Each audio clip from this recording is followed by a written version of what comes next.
नमस्कार, मेरा नाम वैभव उपाध्याय है। आज हम समझते हैं कि हम एक मोबाइल से दूसरे मोबाइल पर कॉल कैसे करते हैं। साथ ही समझते हैं कि जीएसएम एंटीना और माइक्रोवेव एंटीना क्या होता है, एलटी और वोल्टी में क्या अंतर होता है और एवोल्यूशन ऑफ जी क्या है। तो शुरुआत करते हैं कि हम एक मोबाइल से दूसरे मोबाइल पर कॉल कैसे लगाते हैं। तो देखिए, ये एक मोबाइल है, दिल्ली में है, सपोज कीजिए शाहदरा में है। तो शाहदरा का जो टावर है उस पर ये सिग्नल भेजेगा। इसने कॉल करी तो इसने सिग्नल भेजा टावर को, फिर टावर जो है उसने सिग्नल भेजा एमएससी को, मोबाइल स्विचिंग सेंटर, दिल्ली के मोबाइल स्विचिंग सेंटर को इसने मैसेज भेज दिया कि इस आदमी ने इस नंबर पे कॉल करा है। फिर जो दिल्ली का मोबाइल स्विचिंग सेंटर है, सपोज कीजिए जो आदमी है उसने मुंबई में कॉल करा है, तो मुंबई के स्विचिंग सेंटर को वो दे देगा। फिर वो देखेगा कि ये नंबर कौन से टावर के ज्यूरिसडिक्शन में आता है, तो वो उसे दे देगा और टावर है वो मोबाइल को कॉल ट्रांसफ़र कर देगा। तो इन सब प्रोसेस को होने में बहुत कम टाइम लगता है। और जब आप मोबाइल पे कॉल करते हैं तो एक ट्रुर ट्रुर करके एक बेल सुनाई देती है, उस बेल के दौरान ही ये सारा प्रोसेस होता है। अब जो एक टावर होता है उसके पास दो एंटीना होते हैं, एक लंबा वाला, देखिए लंबा वाला, इसे हम कहते हैं जीएसएम, और जो गोल वाला होता है इसे हम कहते हैं माइक्रोवेव एंटीना।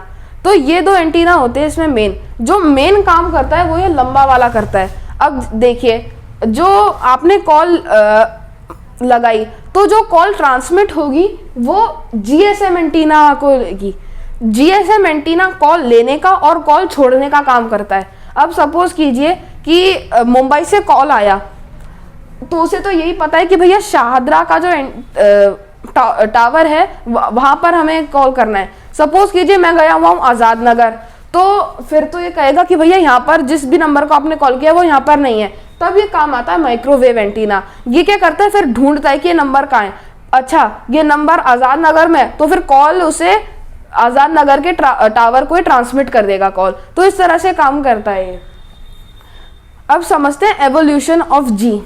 तो देखिए, सबसे पहले हमारे पास आया था 1G 1982 में। इसकी स्पीड जो थी वो बहुत ही कम थी, 2.4 KB पर सेकेंड, किलोबाइट्स पर सेकेंड। ये हम इसमें सिर्फ कॉल कर सकते हैं, ना कोई मैसेज ना कोई इंटरनेट था। फिर आया 2G 1992 में। इसकी स्पीड जो एवरेज स्पीड थी वो थी 64 KB पर सेकेंड, किलोबाइट्स पर सेकेंड। इसमें हमारे पास कॉल का तो ऑप्शन था ही साथ मैसेजेस का ऑप्शन था। इसमें एक मैसेज का ₹1 लगता था तब। फिर आता है 3G। 3G मोबाइल को मोस्ट ऑफ पीपल ने यूज़ करा है, लगभग सभी ने 3G को यूज़ करा है। ये आया था 2001 में। इसकी जो स्पीड थी वो थी 0.3 MB पर सेकेंड।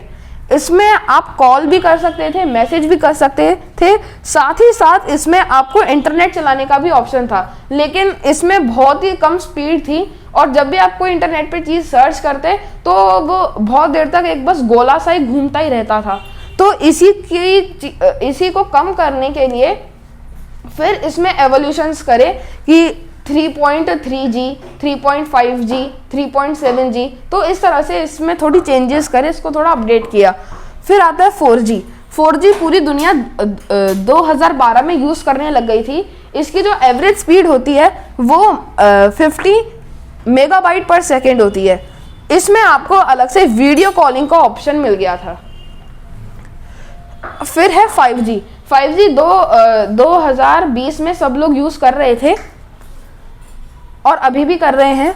इसकी जो मैक्सिमम स्पीड रहेगी वो मैक्सिमम स्पीड है 10 गीगाबाइट पर सेकेंड, 10 गीगाबाइट्स पर सेकेंड इसकी स्पीड है। इसमें आपको ये ऑप्शंस तो मिलेंगे ही, साथ ही साथ अब अपने घर के अप्लायंसेज या ऑटोमोबाइल्स को भी कंट्रोल कर सकते हैं, लेकिन उनमें भी 5G टेक्नोलॉजी होनी चाहिए।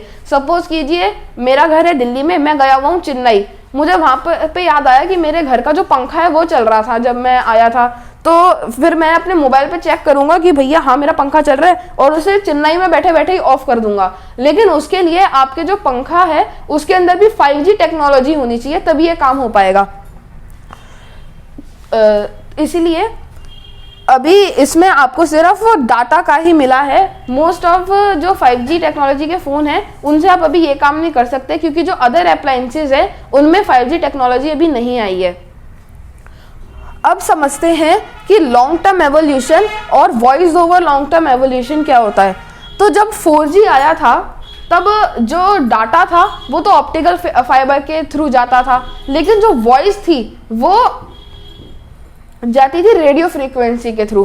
तो जो इंजीनियर थे उन्होंने दिमाग लगाया कि भैया हम जब जहाँ से हम ये डाटा भेजते हैं हम वहीं से वॉइस भी भेज दें तो दोनों की क्वालिटी बराबर होगी, क्योंकि रेडियो फ्रीक्वेंसी में जो वॉइस थी वो बहुत लड़खड़ाती थी। तो देखिए जब वॉइस रेडियो फ्रीक्वेंसी से जाती थी तो उन्होंने कहा कि भैया हमें इसमें बहुत देर तक सुधार करने पड़ेंगे। तो लाया गया लॉन्ग टर्म एवोल्यूशन, यानी कि हमें बहुत लंबे समय तक इसमें सुधार करने पड़ेंगे। देखिए ना, आप खुद ही देखिए 8 साल लग गए।